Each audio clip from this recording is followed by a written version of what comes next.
Welcome to Content with Character, the weekly podcast that'll give you the momentum you need to create content with more ease, clarity, and laughter. I'm your host, content copywriter Emily Aborn, and I'm all about unconventional marketing approaches. I believe in your big ideas, and I'm excited to help you share them in a way that's distinctly you. Love it, loathe it, feel meh about it. Networking is still a huge key to growing a successful business. It's why I'm always encouraging my clients that they can't just set it and forget it when it comes to their marketing and content. They also need to foster community, cultivate relationships, and yes, meet people. In this episode, I'm going to give you 4 ways to network that are a little out of the box, a little fresher, and more unique, so that wherever you lie on the introvert-extrovert spectrum, you'll feel inspired and ready to get out there and make some new friends. Hello, welcome back. I've been tinkering with the idea of changing my intro music a little bit. Stay tuned, maybe in the new year. It has been a little while since I told you how much I appreciate you being here, so let me just go ahead and remind you of that today as we get started. I mean it. I really value your time and your support and your willingness to learn and grow and laugh alongside me. I also love when you reach out to me, when you tell me what you took away, when you text me and tell me that you're listening to me on your way to a networking event, or you email me afterwards and share your epiphanies and insights. I love hearing that something you heard in one of my episodes motivated you to do X, Y, or Z.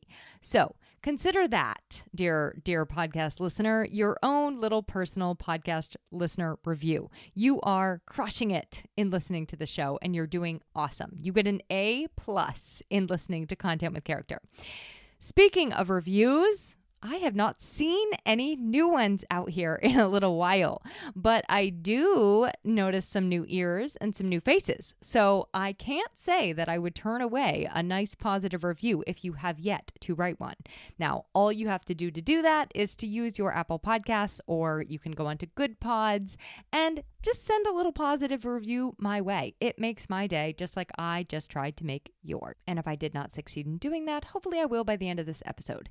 In the process of checking up on my reviews, I did log into my Good Pods account, and I saw that I am number 2 of the top 100 list for copywriting podcasts. So that's pretty exciting. I don't know what the competition is like in the copywriting podcast world, but that's exciting. And I am, to go ahead and just use that as an intro point, I am a copywriter by day. That is the main bread and butter, the main crux of my business, if you will. And if you've been here a while, you've heard me say that, but we do a lot more than just talk about writing on this podcast, because I do think that great website copy and marketing copy is a huge piece of your marketing pie. It's very, very important. And it's not the entirety of the marketing pie. I think that most of us, not all of us, need a really nice, robust marketing pie. It's got to blend together relationships and also branding and also messaging and that online and digital stuff and collaboration. There are other pieces of the marketing pie that need to be considered, and they all go together. In an ideal world, well, like a pie. So, as you already know, that's kind of what we're getting into today. We're going to talk about that networking and relationship slice of the marketing pie.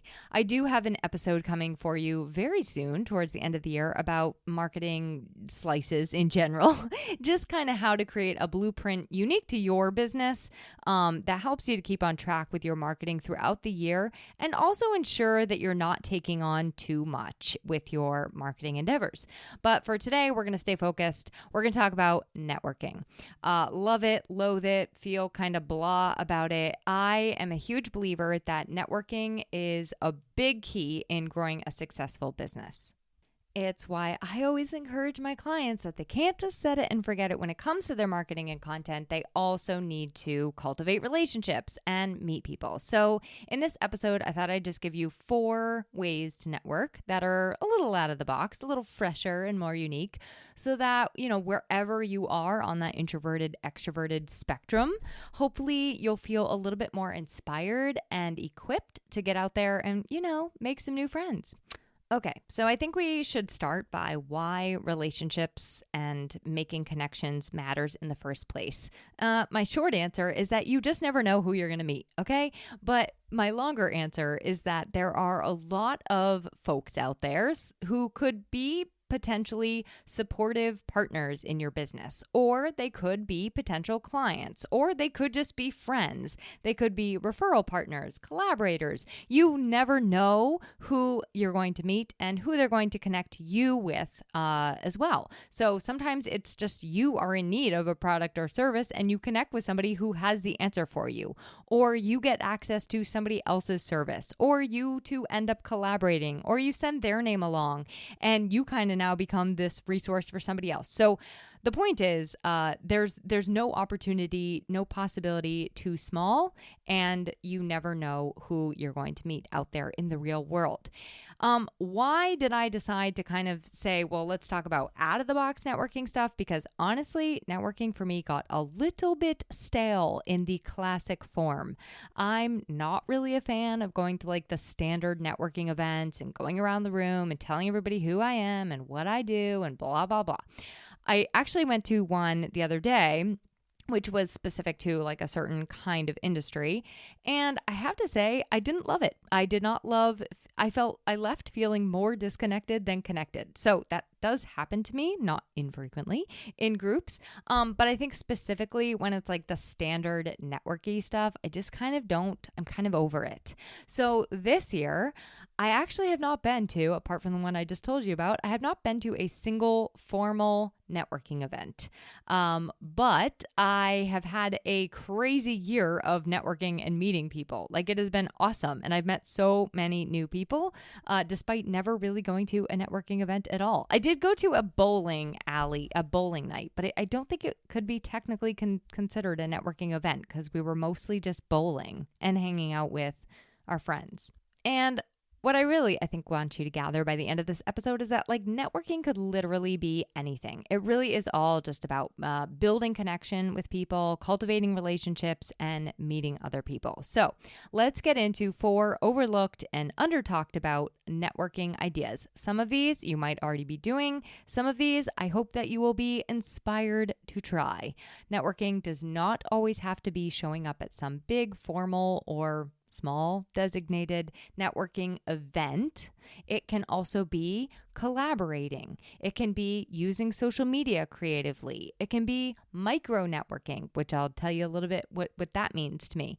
And then also connecting one-to-one. And I want to add to that, like it can also be connecting one-to-one with the same people over and over and over again. So we'll talk about how consistency can actually be really, really beneficial for you when you're networking.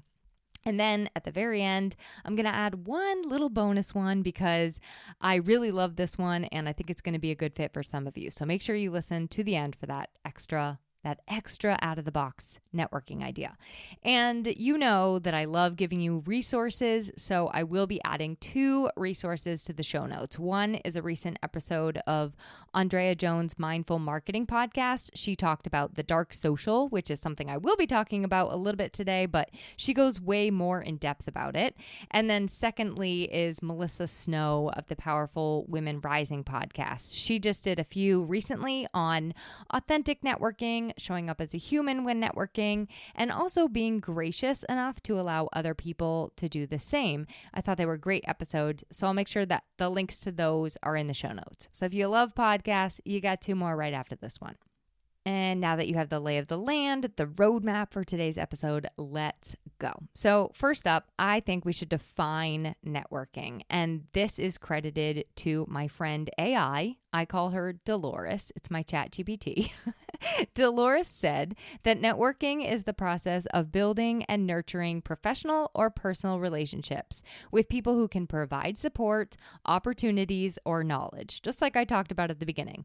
It's really about connecting with other people in some way that is beneficial to both of you, but it could be sharing information, it could be sharing resources, it could be introductions to somebody you've never met before, or somebody you've met time and time again. You need reintroduction, right? And of course, it can occur in various settings. There's in person, there's online, there's casual interactions, i.e. the grocery store. Basically, I think what makes it fall under the networking umbrella is that the goal is to create like a strong network, a web, a body of contacts that will be able to beneficially support each other. So whether you're advancing your career, your business, or your personal goals, that's the goal. Effective networking is built on, I think, trust, authenticity, and like a genuine interest in forming connections. I think that's what makes it really, really fun.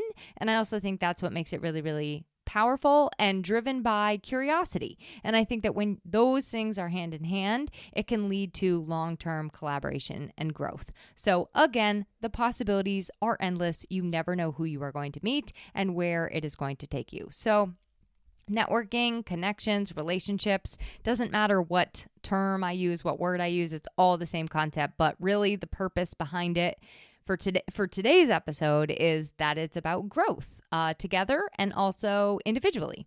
And one more little, I think, clarification point. While the definition states that networking can lead to collaboration, I find, and that brings me to my first one, that collaboration can also be a great container for networking. So that's my first out of the box one, is collaborating. And if you've been here for any length of time, I have many, many thoughts on collaborations. I talk about it all the time. And when I talk about using collaborations to quote unquote network, I'm talking about like really creatively connecting to people that you want to meet, and then putting yourself in a place where it's give right off the bat. So I'm going to give you some examples. Number one, co-hosting a podcast, okay? That is a give right off the bat. And in the process of give right off the bat, in co-hosting the podcast, we're also getting to know each other. And we're getting to know a whole lot about each other and how each other works and what each other's skills are and strengths. So there you go. We are networking and we're bringing something to the table by co-hosting, let's say, a podcast. You could apply the same co-hosting mentality to an event where, again, it's give. We're both like really likely increasing both of each other's networks because we're creating this thing that is bigger than ourselves, and we're both reaching out to our own separate networks, bringing them together, right? So that's a huge one. And then two other examples are guest blogging, which I think, again, you're just starting right out of the gate with that win-win relationship. Like, I'm doing something for you by filling up your blog with hopefully an SEO researched blog, and you're doing something for me by giving me your platform or your website or access to your people. So those are some other ones. And then I think podcast guesting, like being a podcast host, is a great way to collaborate and meet other people. And then being a podcast guest, or let's even say speaking, is another great way to network with other people and meet other people. This year, you've probably heard me say this, but I have spent a ton of time focusing on podcast guesting. And I have to say, no surprise, podcasting always does, it has totally changed my life. And I have met some super cool people this year. We've gotten that chance to collaborate to bring great episodes into the world together. They've then connected me to other great people, and some of these collaborations have already had multiple ripple effects. Like, I cannot get enough of it personally. The same thing happens when you're speaking. Speaking is a form of networking if you approach it from a give mentality, and it's not there like take, I'm here to sell my services or whatever. You're going into it like, I just want to meet the people in the room and work with the organizers and connect with the other speakers. Then when you bring that give mentality, the possibilities are endless. Another example, a simple example, is just like collaborating on projects together. So not being an island of a business owner. I've met a ton of web designers over the years simply because they were the website designer that my client was working with while I was their copywriter. So some of those have actually ended up into these beautiful ongoing partnerships between me and the web designer. And sometimes it's just like a one-time thing, right? But at least I'm meeting more people by being being part of a collaborative team. So I think like not isolating yourself as a business owner and thinking what other business owners can I partner with in services is a great chance to build meaningful connections with other people, aka network. I had a virtual assistant recently who attended one of my local workshops, and she told me that she loves when her clients introduce her to the other subcontractors that they're working with, whether it be the copywriter or the website designer or whoever else they're really working with in their business, because it's a great way for her then to expand her network and meet more people. So see how working on projects together can just be a really great way to network, but you're also getting like this, like it's actually very good for like people who maybe aren't quote unquote people or they're introverts, because you have a focus, you have a set way to brainstorm. You're both bringing this excitement and shared energy to a client, to a project, to something you're working on together. And then you're also getting to work alongside somebody who probably complements your skill set, but has like maybe a different audience or a different focus. So you're naturally expanding your network. So that's number one, collaborations. Number two is to use your social media creatively. Now, when I say creatively, I don't mean posting more. We're not making it more creativier when you do post. That was a new word, by the way.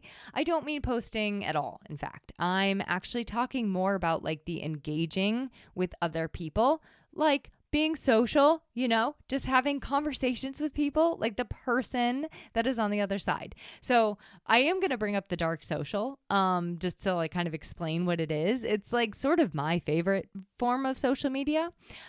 It is, okay, so let me rewind a little bit here. I basically decided this year to start using my Instagram as my playground. And so in doing so, I don't get a ton of clients from my actual posts, but I do a lot of networking there. So what I will do often is I will engage with other people. I will respond to other people's stories and posts. I will reshare things. They will respond to my stories. We have like full-on conversations in the messages. And sometimes that is how the best connections happen. So it may sound like a big old waste of time to you, or like, what are you doing hanging out on social media? But that's kind of what I'm talking about. Like, so that DMing or private messaging is technically quote unquote the dark social. It's basically social media that is happening on private channels.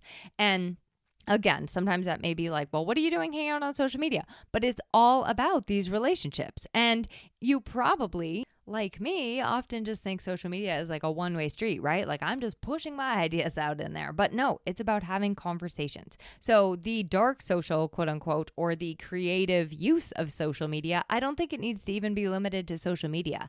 I consider voice texting, Voxer, email, or using LinkedIn Messenger. Like LinkedIn is technically social, but all of those things are other forms of networking, just so long as you are having a two-way conversation. It's kind of actually more efficient networking if you think about it, because you can kind of do this on your own timeline. Like you can both respond to things when it works for you, and then you're able to both give each other like 100% of your focus, rather than when you're completely overstimulated and freezing cold at a networking event. So that's one example of using social media and the tools therein a little bit more creatively. Facebook groups are another way that I could see this playing out. There's a lot of obnoxious Facebook groups out there, and there's a lot of obnoxiousness in Facebook groups, but there's also some really good ones and some really great things happening in Facebook groups. So find the Facebook groups that are a good fit for you and stick with them. Show up regularly, consistently, engage, be an active contributor, and start building relationships. That means commenting on other people's things, responding to other people's comments, chiming in, offering help and support. Go in with the giver's mindset. And of course, do not be shy if it's okay with the Facebook policies and the rules in the group that you're in. Don't be shy about taking the conversations to a message and asking them, hey, do you want to get together for a coffee chat? We can get to know each other better, not on social media. So really using social media, like even in Facebook groups, a little bit more creatively, because those are great opportunities for connections, conversations, and building those relationships online. And I want to also say off. Introverts, you're probably dancing a little jig right now because you're like, ooh, yes, this does allow for a little bit more of a slow, less overwhelming form of networking and communication. I'm kind of a in-between introvert and extrovert, but I love it because I can be more thoughtful in my responses, and it feels less on the spot for me. Lots of people know I'm better at writing than I am at speaking sometimes, and so this just feels like a little bit more, little bit less pressure, less overstimulating, and I get to learn a lot about people as I like take a lot in, right? So I'm able to kind of like sit back, take a little bit in, and then like, oh, I'm going to respond to this. You can kind of be like selective and choosy about the ways in which you use the tools. So you really can learn a lot about people in this way if you are showing up, asking questions, being curious, and bringing a giver's mindset to the table. And extroverts, I'm not leaving you out of this. You might also love engaging in like Facebook groups or using these voice tools, right? Or doing the DMs because they are allowing you to verbally process. They're allowing you to connect with other people, and you can use them as a springboard to other things that maybe are more extroverted in nature. So number 3, I'm going to call this one micro networking. I think I made this up, but this could be really anything from your small mastermind or a trade group or a small event or gathering. Like I'm considering anything in kind of like an intimate setting. So in my dream world, that's like 4 to 5 business friends. Maybe you're doing like a planning day for your business or a business dreaming day, or maybe it's a local walking group or a book club. So those are, I think, some examples I came up with of micro networking. You choose the number that feels right for you, but I would just personally say like anything under than 10. And in my micro groups, I think I like to be no more than 4 or 5 with me. So that's like 4 or 5 people tops.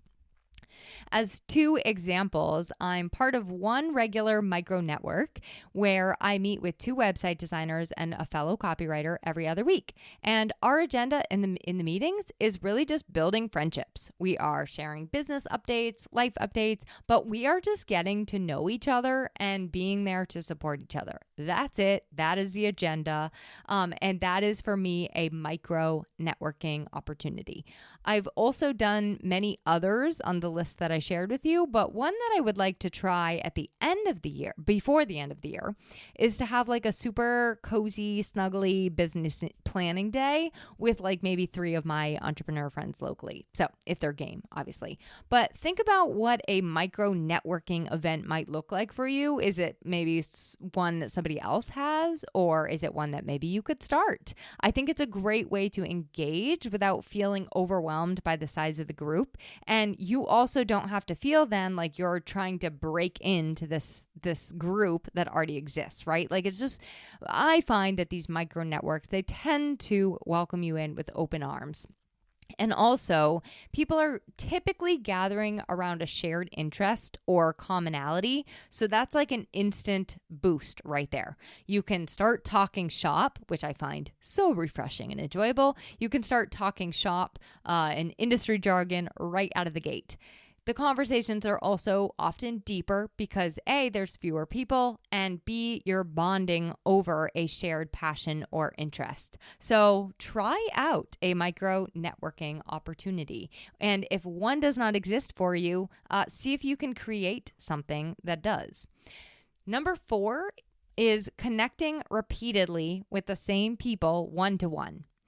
I would say, like, no matter what, one-to-one networking is still my hands down favorite thing. What I like to do, and what I've been really focusing on the past, I think 3 years, is not to try to meet as many people as possible, but meet also with the same people multiple times, like ideally as many times as possible, because I really want to get to know them on a deeper level so we can learn how to help one another. We can be really specific about the kind of people that we like working with. We can hear each other's needs, be supportive of one another, and stay very aware of what the other person is focusing on at a given time. Your one-to-one event or one-to-one get-together could be anything that makes you happy. Coffee, dinner, a virtual meeting, a walk, net walking. That is like my true favorite thing because you're like getting in your steps, moving your body and networking at the same time. That is where it's at. But even a phone call. So fill in the blank on whatever lights you up and get those networking one-to-one opportunities on your calendar and then reschedule or schedule your next one while you guys are right there. So connecting repeatedly with the same people. I mean, I really cannot say enough about it. It is a super powerful way to build, grow, deepen. You're like establishing trust. You're getting, like I said, really clear on how you can help the other person. And for me, it's like the personal and also professional ginger, turmeric, cayenne pepper shot. It is spicy and nurturing.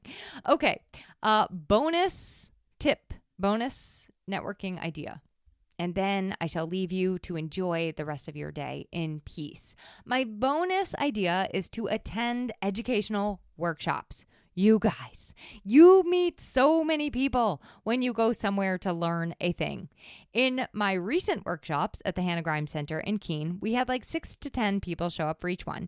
And guess what the magic of it all was? They were all meeting each other, networking, and learning at the same time. It was a beautiful thing. When I sign up for a course or a workshop, I feel the exact same way. I'm like, woohoo, networking opportunity. Like, yes, I want to learn. I'm here for the content, but also I want to meet the other people who are here by my side.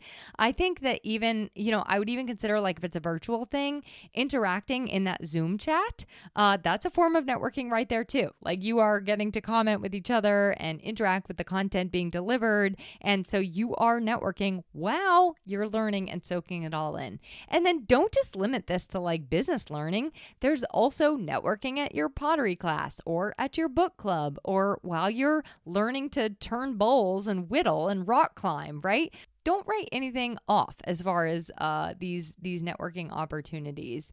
And again, like learning, when you're learning is such a great time to be networking and connecting with other people. The point of all of this is networking is not just a shake your hand, recite your name and profession. It is an ongoing, intermeshed part of who you are and your business. It is about building relationships and genuine connections, but thinking bigger, like thinking of creative ways that suit your personality, your comfort level while you do it.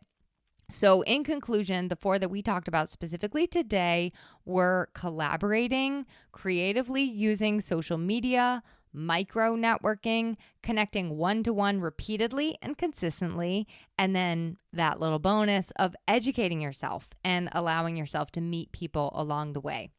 My personal belief is that these quote unquote non-traditional methods can be just as, if not more effective in building authentic relationships than traditional networking events. And for some of us, it is far more enjoyable to do it in these ways. So, okay, that's it. I'll let you go now. Class dismissed early. Next week, we are in November, and I have in store for you what I know will be a great month. But I'm going to leave you in the lurch on what we're actually talking about because at the time of recording this, I am in the lurch. I do have a couple ideas I'm kicking around, but I don't exactly know where I want to go yet. So I'm sure it's going to be fun, and I will chat with you next week. Thanks for listening to this week's episode of Content with Character. If you loved the episode, please make sure to subscribe to the podcast, rate, review, and share it with someone else you know it could help. For more content and visibility tips, visit my blog at emilyaborn.com and be sure to connect with me on Instagram at emilyaborn. I'd love to hear how this inspired you to take action.